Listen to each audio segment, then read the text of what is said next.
The US government has officially shut down for the first time since 2019. Why did this happen? And more importantly, what does it mean for immigration, especially Indians on H-1Bs, F-1s, or green card application? Let's see why this happened. A shutdown happens when Congress cannot agree on a funding deal before the deadline. And this year, Democrats demanded funding for healthcare subsidies and Medicaid. And Republicans pushed President Trump's domestic bill, one that cut healthcare but expanded defense and immigration enforcement. So the deadlock meant no budget, and at midnight, the government shut down. Well, government shutdowns are not new in the United States. Over the decades, they have happened under presidents of both parties whenever Congress and the White House could not agree on funding bills. Between 2017 and 2021, there were several shutdown episodes, including brief ones in Jan and Feb 2018, and the historic 35 shutdown that stretched from December 2018 to Jan 2019. That was the longest in US history.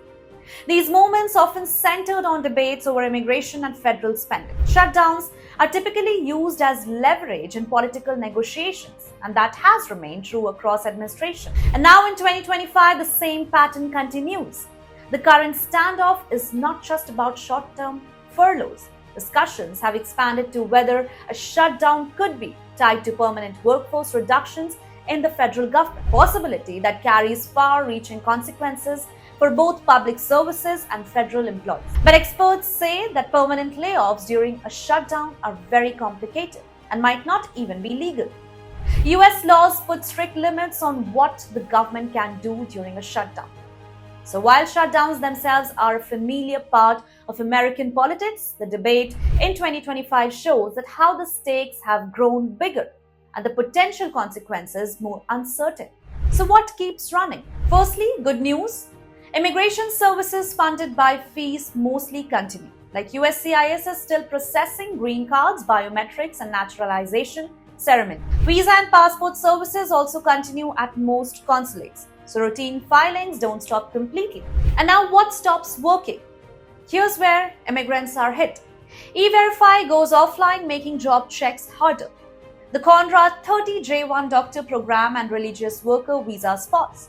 The Department of Labor halts labor condition applications, PERM filings, and wage determination, freezing parts of the H-1B and green card process. Immigration courts suspend most non-detained cases, adding to a backlog of over 3.4 million.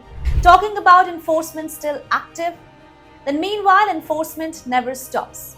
ICE arrest and deportations continue as essential services. SEVP inspections carry on at borders, though with delays.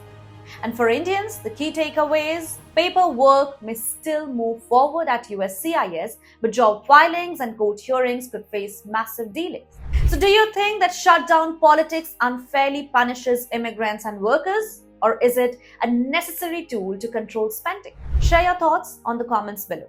Also, like this video and subscribe for weekly updates on H-1Bs, green cards, and immigration news. Thanks for staying tuned to Immigration Talk Show. See you next time.